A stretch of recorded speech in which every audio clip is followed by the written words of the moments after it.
મારી ગણતરી હાઈસ્કૂલ સુધી લઈ જવાની હતી, પણ ઘણી વખત કારણ સંજોગો પણ બનતા હોય છે.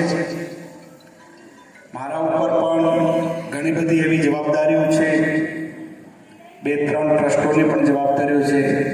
એટલે અહીંયા પૂરો હું સમય જેવો જોઈએ એ રીતે હું નથી આપી શક્યો. એટલે એ નક્કી કર્યું કે ભાઈ આ બાળકોના ભવિષ્ય માટે શું કરી શકીએ અને આ સ્કૂલના ભવિષ્ય માટે શું કરી શકીએ. તો સ્કૂલ આનો રહેશે, નામ આનો રહેશે, બધી જ વ્યવસ્થા એની રહેશે, ટ્રસ્ટ મંડળ પણ આનો રહેશે, આમાં કોઈ પણ ફેરફાર થવાનો નથી.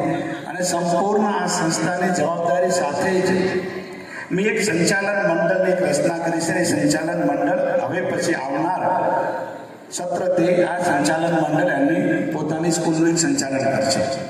અત્યાર સુધી અમારા વીરાભાઈએ સંચાલન કર્યું, અમે લોકોએ કર્યું. એક નવી ટીમ બનાવી છે અમે, અલ્પેશભાઈ અને લોકોની. આ ટીમને હું એક સંચાલન આપવા જઈ રહ્યો છું કે ભાઈ તમે મારી આ સંસ્થાને, જે મારું સપનું હાઈસ્કૂલ સુધીનું હતું, એ હાઈસ્કૂલ સુધીના સપનાને 12મા ધોરણ સુધી લઈ જાય એવી મારી અંદરની એક અપેક્ષા પણ છે. આ વખતે મને અનુભવ પણ થયો.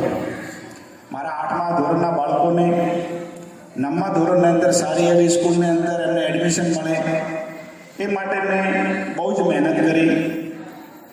જેમ કે ગજાનંદ સાહેબે કીધું ને કે જ્યાં બધા ઝુંડ હોય ત્યાં કોઈ વેલ્યુ હોતી નથી.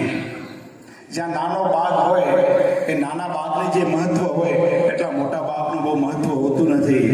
એમ નાના બાળકને અંદર અમે જે ઘડતર આ સ્કૂલની અંદર આપી રહ્યા છીએ, વાલીઓને પણ ખબર હશે, LKGથી લગાવીને યુકેજીથી લગાવીને પહેલા ધોરણથી લગાવીને 8મા ધોરણ સુધી અમારા બાળકોએ જ્યારે એક્ઝામ આપીને 8મા ધોરણના બાળકોએ સ્કૂલની અંદર જ્યારે ટોપ નંબરના અંદર બધા આવ્યા, પણ બધી સ્કૂલોની પોતાની પોલિસી હોય છે, એ પોલિસીને હિસાબે અમારા બાળકોને એ લોકોએ એડમિશન ના આપી શક્યા. પણ મારા બાળકોએ એમને જે પણ પ્રશ્નો પૂછ્યા, એમને જે પણ પેપરો હતા, એ પેપરની અંદર નંબર અવ્વલની અંદર એ લોકો નંબર લઈને આવ્યા છે. એ પણ લોકોનો એક ગર્વ છે.